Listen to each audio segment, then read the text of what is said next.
Okay, guys, welcome back to another amazing stream this morning. I'm very happy and pleased to be here with you. It has been some time, almost 5 days now, since you've heard from me, and I'm receiving a lot of comments, a lot of questions about what is actually happening in the farm, and I'm having requests and then a lot of encouragement from you guys during the time of the outbreak. So in this particular video, I just want to share with you what has actually transpired in the farm. Did I lose all my birds or some survived, and how I'm able to deal with the situation in the farm? That is what we'll be discussing in this particular stream. But before we proceed, if this is your first time on the channel, I'm Isaac from Sinai Farms, and I'll recommend you join this particular community, because in this community we encourage people to venture into raising our indigenous chickens, and we will teach you in this particular community, or you learn in this particular community, how you can set up this as a business to make your ends meet, or to make money from the business of raising the local chickens. You learn those things, okay? A lot of things you are going to learn from this particular channel. So I'll entreat you to subscribe if you're new, and also use the link in the description of the video to join our Telegram community. Okay, so guys, I welcome you back to another wonderful stream. And guys, I would like to use this opportunity to thank everybody that sent me words of encouragement, those that motivated me, those that are there for me, those that are calling to check, those that are messaging me to check what is actually happening and the journey so far. I'm very grateful, especially one of my big brothers in Eastern region. Guys, I salute you. And all my Nigerian friends, guys, I welcome you back to another stream. All my Kenyan friends, my Ugandan friends, the American friends, Germany, guys, I salute you all this morning. If you join the stream, guys, I'll entreat you to help support the community, because our aim is to establish this breeding farm in Ghana and then across the country. So not only pertaining to Ghana, but we extend our branches to other countries, especially in the African continent. So if you like to support this particular project, then you are welcome to Sinai Farms. And guys, the support you can give, someone said, let me clarify this. When I come live like this, you can come and donate. So during the donation, the money we'll be getting from the donations and all the support we'll be getting from YouTube, we will reimburse it into the farm or into the project and build the community. Okay. The second way you can donate is by DM me or contacting me about whatever you have to support, whether you want to give us an incubator to be hatching the eggs, whereby people will get the eggs or people will get the day-old chicks, or the week 4, week 8 chicks to raise. If you would like to donate an incubator, guys, our hands are open for that particular donation, either in cash or in kind. You just get us the cash, whereby we purchase the incubator here, and then I'll show you the progress that we are making with the incubator. And then also, if you can buy the incubator and then deliver it to me, guys, it will be helpful. So guys, currently I'm in the house where the outbreak occurred, and then you can hear from the background that we still have some birds. We did not lose all the birds during the outbreak. A whole lot happened within the outbreak, and then it was a challenging moment, and then a test to see whether we actually have the requisite skills, or I'm actually learning about how to deal with these chickens. And then I can assure you that I'm learning and then I'm progressing. So all whatever I'm learning, I'll be sharing with you on this particular channel, so you cannot afford to miss any. So during the time of the outbreak, you can see how we are losing a lot of chicks, and then a lot of these week-old chickens. And then the week 4 chicks, as I've updated, we lost about 10. So the first update, I told you we lost about 8. So we only lost 2 in addition to the 8, making 10. So guys, one thing I would just like to tell you before we proceed is about keeping records. Okay, now before we proceed, if you join the stream, make sure to leave your name, where you are joining from. Greet me. Okay, greet me. so that I can officially welcome you to the channel and then to the stream. Okay, so record keeping is very key whenever it comes to this particular project or this business. For you to make progress, you need to keep records. So if I'm giving out the figures, it means I'm keeping records of everything that is happening. So if I come back and then a chick died, I'll keep record, I'll record journal, keep the date and then the number of chicks I've lost. So in terms of the week 4, week 3, we lost 10 chicks. And then whenever it comes to the week 8, 7, and 6, guys, it has not been easy. We lost about 33. Yeah, we lost 33 chicks. So in total, we lost 43 birds here. And it was a horrible experience because the other day, the last update I gave you, I just came back from school and then 10 chicks. So it wasn't something pleasing. So we lost, in total, we lost about 43 chicks, 33 week 8 and then week 7 birds, and then 10 week 4, week 3 birds. And then the new or the day old chicks that we have, we lost 4. So in total, we lost 47 in total. So that is what happened. And for the laying hens, the parent stock, guys, the outbreak is severe that it has escalated, and then the parent stock were also affected, and then we lost 4 of the parent stock. 4 of the parent stock, they were the number we lost. So in total, we lost 51 chickens. Okay, 51, 5-1, the day old, the week 3, week 4, then the week 7, week 8, and then the parent stock. That is the total number of birds we've lost. Now, how I take that is, I take it as a learning experience. Okay, I take it as the payment for getting an experience. Okay, you know what I mean. Now, before I can get my degree, my PhD or my master's, you know, even basic education, you need to pay. Okay, you need to pay, you need to invest, pay. So I just take it, before you write exams, you pay. So I just take it as an amount I've paid in order to gain an experience. Okay, so don't take outbreaks as something which you cannot overcome. Just take it as a learning experience, or just take it as an expenditure. It's an expenses that you are making. So that is how I take it. I think it's something I've paid for to gain the requisite knowledge. So I've learned a lot during the outbreak. And then the first thing I've learned is about biosecurity. Okay, biosecurity. Very, very, very important. Now, whenever it comes to biosecurity, it involves a lot of things. The first thing is birds coming into the farm. You know, here is open, even though we have a cage in here. During the daytime, if the weather becomes very, very hot, I let the guys out into the house. So, you know, birds always come into the house.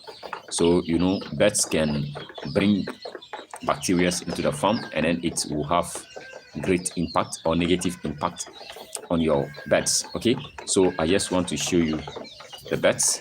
They have taken their feed and then they are resting. You can see them. Let me show you. Let me show you. So most of them are resting. You can check them out. You think we lost their feed, and then they are just resting. The parent stock, you see, the parent stock, they are also their feed, and then they are also resting. So you can see them.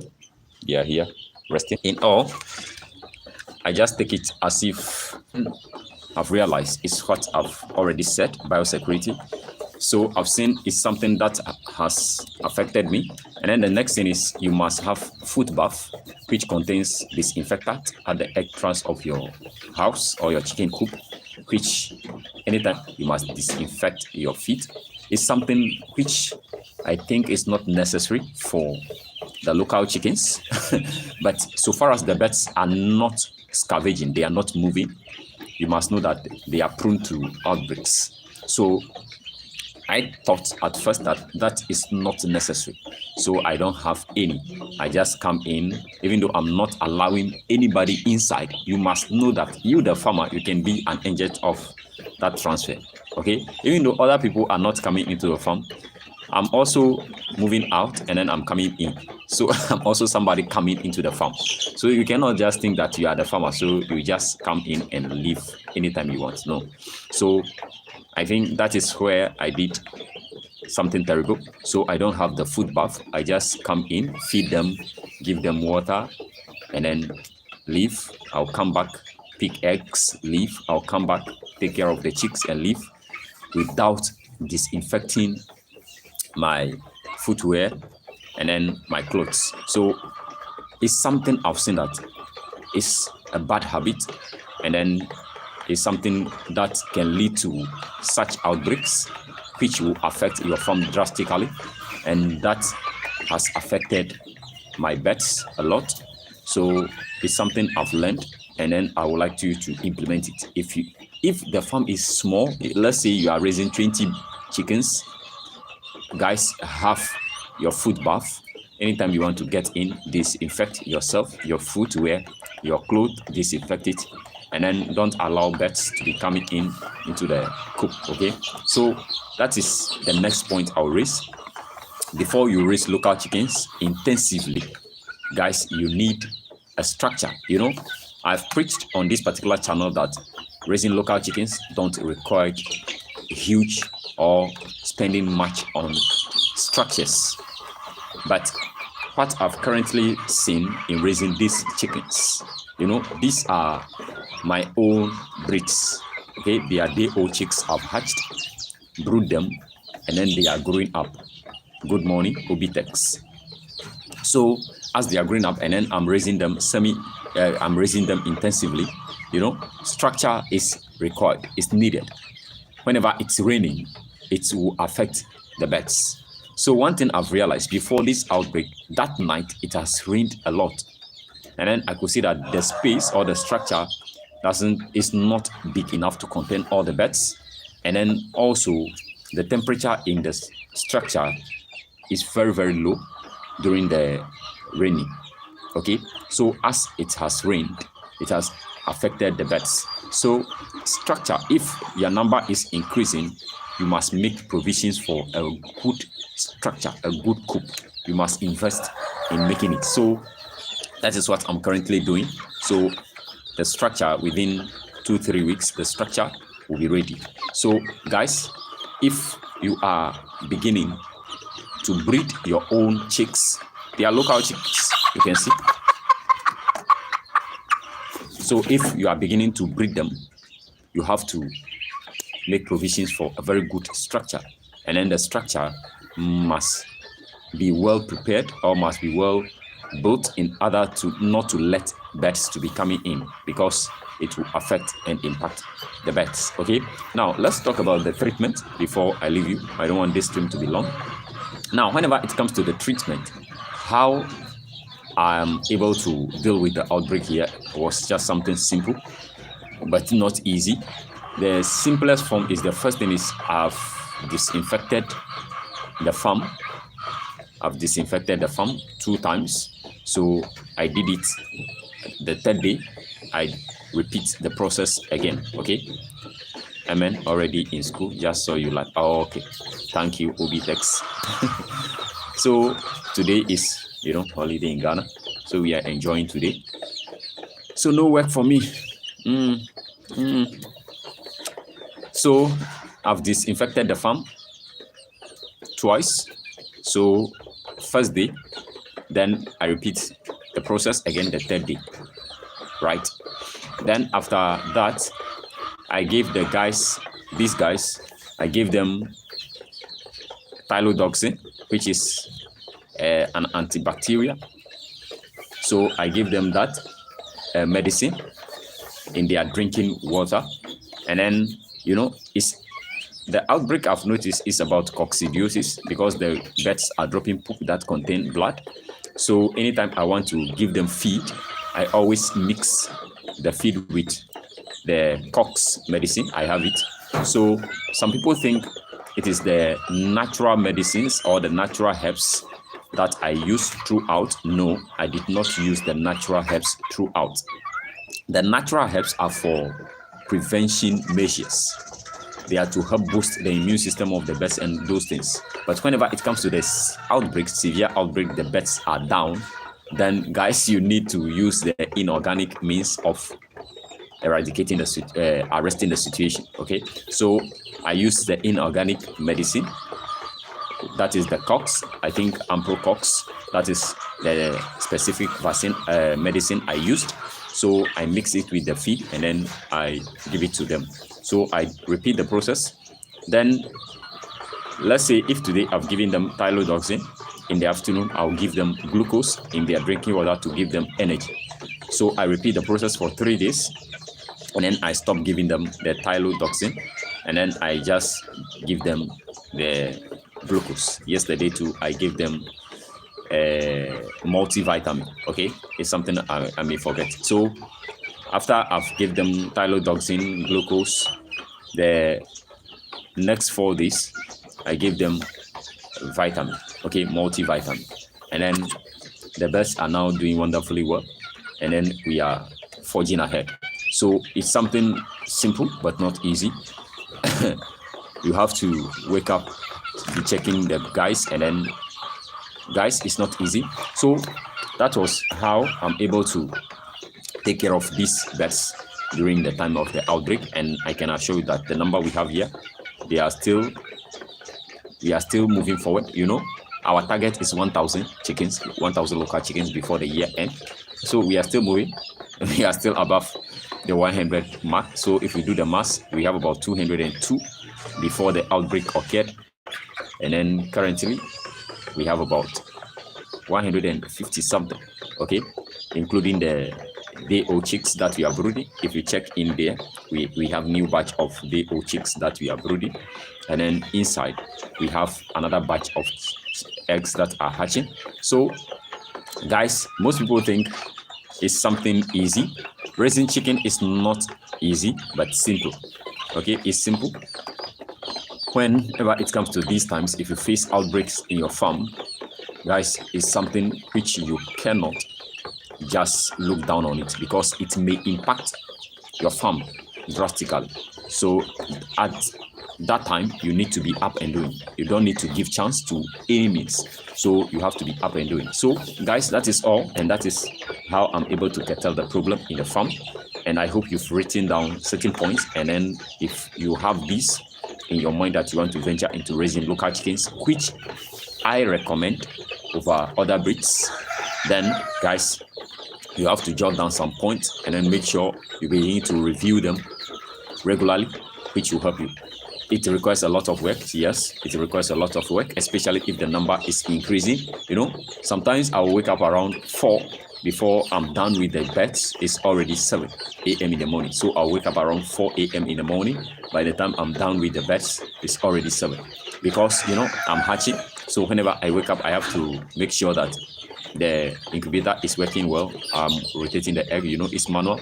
After rotating, I have to go to the day-old chicks.